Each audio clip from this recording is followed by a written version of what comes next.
Le moteur Wankel fait son grand retour chez Mazda. C'est désormais fait, le moteur Wankel fait son grand retour chez Mazda.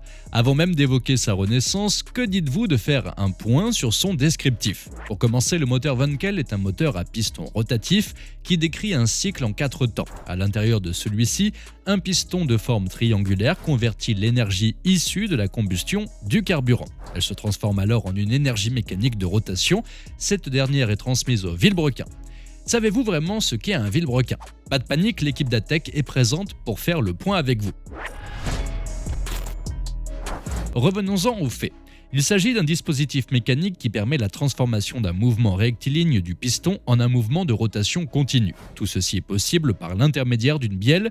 Ce mouvement peut également se faire dans le sens inverse. Il est vrai que le moteur Wankel est souvent considéré comme un moteur rotatif. En quoi se distingue-t-il des autres? Il est basé sur le principe de la pompe à palette. Cela remonte à la deuxième moitié du XVIe siècle. C'est seulement dans les années 1950 que l'ingénieur allemand Felix Wankel développe le moteur tel que nous le connaissons aujourd'hui. Comme il n'utilise pas le principe du système bielle-manivelle, il n'engendre aucun mouvement alternatif. De ce fait, les transformations de mouvement, les frottements, les vibrations mais aussi les bruits sont largement réduits. Par conséquent, on parle d'une solution technique particulièrement avantageuse. Elle séduit d'ailleurs de nombreux domaines de transport. Pour en savoir un peu plus, nous allons évoquer la véritable histoire du moteur Wankel. Êtes-vous vraiment au courant de tout? Quoi qu'il en soit, vous risquez d'apprendre pas mal de choses dans la suite de cette vidéo. C'est exactement pour cela que nous vous conseillons de rester avec nous. Pour faire plus simple, un moteur à piston rotatif dispose d'un piston de forme triangulaire qui tourne sur lui-même et qui crée une puissance. Cependant, le problème d'étanchéité du moteur Wankel est bien connu des spécialistes. C'est ce qui a dissuadé grand nombre de manias bien connus du milieu. Que diriez-vous d'aborder une nouvelle fois le principe de la pompe à palette? De quoi s'agit-il vraiment? Inventé par Agostino Ramelli, il est toujours utilisé de nos jours. Cette pompe possède un rotor muni de palettes coulissantes. C'est donc ce qui permet d'assurer le transfert d'un liquide dit pompé. Cela vous dit quelque chose? C'est tout à fait normal. En 1936, Graf Pappenheim met la pompe à engrenage au point pour permettre de récupérer l'eau des fontaines. Finalement, c'est exactement le même principe que celui de la pompe à huile. Vous le trouverez d'ailleurs dans le moteur de votre voiture si vous jetez un coup d'œil.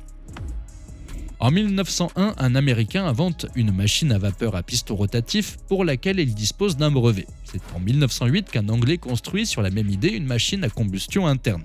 Malheureusement, les mouvements du piston, tout comme l'étanchéité, posaient déjà problème à l'époque. Par la suite, les essais continuent en France. Dans les années 30, le français Dimitri Senso de Lavaux met au point un moteur nouveau. Ce dernier est adapté aux combustions à 2 et à 4 temps. Les constructeurs Citroën et Renault ainsi que le ministère de l'Air font le choix de financer cette construction. Tout comme le moteur Wankel, son piston est de forme triangulaire et il connaît certains problèmes d'étanchéité. À votre avis, quelle est la solution à cette complication? Il semblerait que la clé du problème soit allemande. En effet, c'est en Allemagne que Felix Wankel commence les ébauches de son moteur. Nous sommes en 1924. Grâce aux subventions de la Luftwaffe et de la Kriegsmarine du Troisième Reich, il passe beaucoup de temps à plancher sur la notion d'étanchéité. Ainsi, à partir de 1951, il prend très rapidement contact avec divers constructeurs automobiles. Il signe alors un contrat avec NSU qui utilisera son système sur ses motos en tant que compresseur. C'est en 1963 qu'un moteur de 500 cm3 est installé sur un speeder NSU. Il s'agit du premier véhicule à moteur Wankel commercialisé. 2275 exemplaires ont été vendus, mais pourquoi associe-t-on toujours Wankel à Mazda? Avez-vous une idée de ce que cela représente? La réponse est très simple. Mazda est le premier constructeur à avoir utilisé le moteur Wankel sous licence. Citroën, Mercedes, de nombreux constructeurs automobiles s'intéressent aussi à cette technologie innovante, mais c'est lorsque Rolls-Royce montre son intérêt pour la chose en 1965 que la gloire pointe le bout de son nez. Pourtant, Mazda est le seul constructeur à avoir fait perdurer sa production en série. Il propose même des modèles automobiles équipés du moteur Wankel. À l'heure actuelle, la plus célèbre reste la Mazda RX-8. Certaines d'entre elles, alors équipées d'un quadrirotor Wankel de 700 chevaux, remportent même une édition des 24 heures du Mans. Cependant, le succès sera de courte durée. Face à la montée en puissance du moteur Wankel, les autres constructeurs s'empressent de demander l'interdiction de cette forme de motorisation. Il est vrai que ce moteur arrive sur le marché au moment le plus compliqué. En 1973, le premier choc pétrolier frappe le monde entier de plein fouet, ce qui entraîne de nombreuses complications à tous les niveaux. De plus, ce concept pourtant très séduisant n'a pas vraiment su faire le poids face au moteur classique. En outre, sa consommation excessive représente un frein à son développement. Le bureau d'études de Citroën n'a pourtant pas baissé les bras tout de suite, il a continué de travailler sur le moteur à piston rotatif jusqu'au début des années 80. Lorsque Peugeot rachète Citroën, ses recherches au coût bien trop élevé sont abandonnées de manière définitive. Depuis 2012, Mazda a aussi fait le choix d'arrêter la production du moteur Wankel. Ce dernier disparaît donc complètement des radars depuis la retraite de la Mazda RX-8. Est-il vraiment possible qu'il soit de retour ? Eh bien, figurez-vous que c'est bien le cas. Mazda a bel et bien annoncé le retour du moteur Wankel. Sous quelles conditions ? C'est ce que nous allons découvrir ensemble. Depuis quelque temps, Mazda travaille à mettre au point un coupé électrique des plus innovants. Il passe d'un modèle électrique à un modèle hybride rechargeable. Un immense progrès pour l'original MX-30. L'année 2023 semble être la bonne pour le constructeur automobile.